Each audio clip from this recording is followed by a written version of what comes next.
Hello, everybody. I hope everything is fine. When we look at the things happening in the society, the movement, people's being fed up with a kind of ideology and the governing system, they come to streets and they shout they want to take back what has been stolen from them, mainly their freedom. Many signs. For instance, you can see recently in the recent movement of Iranian people, you can see mothers kissing goodbye their teenage boys and girls because they are not sure whether they'll be back uh, when they go to demonstrations.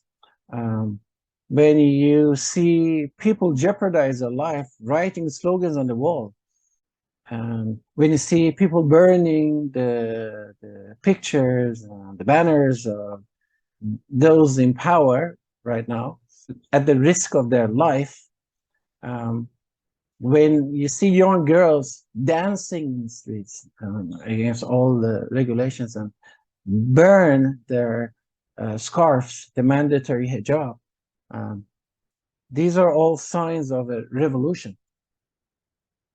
You can add to this list many, many more. And also because 2 days ago, the team sent from Iran lost to the USA. You may have noticed that I said the team was sent from Iran and not that it was the Iranian national team. Because, well, they seemingly were the Iranian national team, but because they were not with the people, for the people, and because they were for the government, somehow they were boycotted by the majority of Iranians. And that's why when this team lost to America, against all the historical expectations and historical background, and the fact that football is by far number one popular sport in Iran, and almost everybody loves football and loves the national team. Despite all these, many people went to the streets and celebrated the loss of their national team. And now you may ask why this happened. Well, they just had to play the games. Me and many more will disagree and say, okay, this is where they went prior to their flight to Qatar, to the games.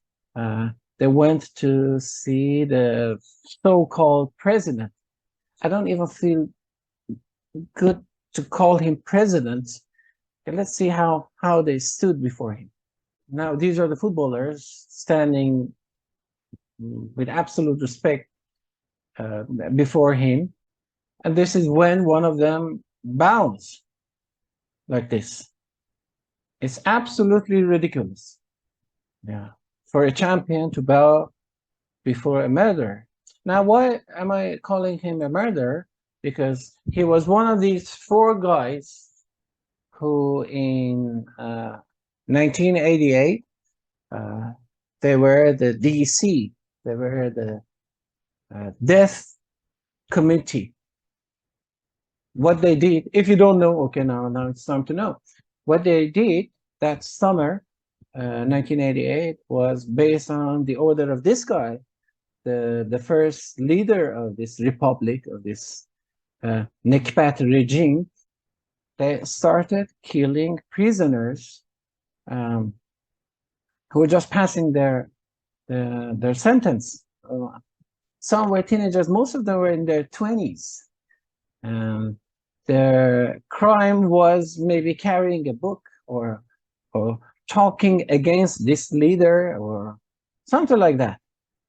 They were sentenced to 5, 6, 7 years of imprisonment.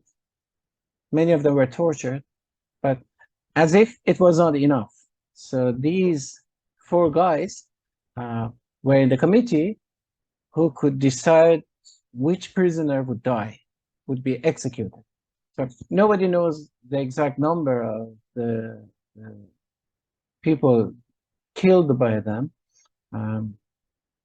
The estimation goes from 4,000 to 30,000. Now the range is big because that time there was no internet and the reporters were not allowed access to any archives. So that is the parents and the family members having the picture and going to different organizations asking what has happened to the family member. 4,000 to 30,000 of them. So I suppose by any standard, each of these four monsters can be called a murderer. Now you will ask, how come a murderer becomes the president? And that is the $1 million question. That is why people are so angry these days. Yeah, such a monster can become the president. And now these football players, they went to him and bowed to him. That's why people hated them. That's why, against all odds, when they lost, they went to the streets and they celebrated. Now, FIFA might want later on to add some protocols or some rules. I have one in mind. I would like to call it NBM principle.